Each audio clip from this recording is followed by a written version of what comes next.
on the gown, followed by the mask or respirator depending on what you're going to use, then the goggles or face shield, and then lastly the gloves. And you will don, then perform hand hygiene.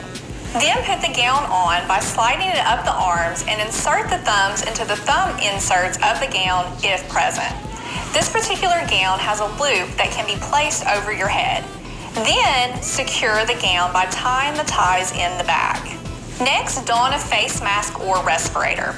If using a face mask with ear loops, place each loop over the ears, then grasp the nose piece of the mask and bring it to cover the bridge of the nose.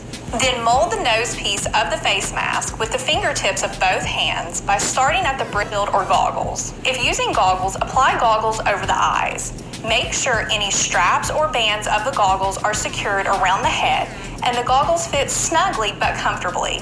Then perform hand each glove over the hand and extending the cuff of the gloves over the sleeves of the gown. Now I'm going to show you one of the possible sequences you can use to doff PPE. Removing the gloves, followed by the gown, then the face shield or goggles, then lastly the mask or respirator. When removing the PPE, you will be doing this inside the patient care area. However, if you wore a respirator, the respirator will be removed once you leave the patient care area. First, remove the gloves. Do not touch the outside of the gloves because they are considered contaminated. To remove the gloves, start by taking your non-dominant gloved hand to grab the other glove around the cuff in the wrist area. Do this by using a pinching motion to grab it. Peel this glove off by turning, then perform hand hygiene. Next, remove the face shield or goggles. Do not touch the outside of the goggles or face shield because they are considered contaminated, or respirator.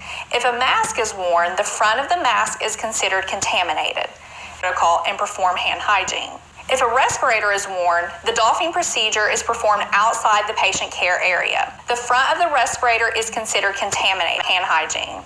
Okay, so that wraps up this video on how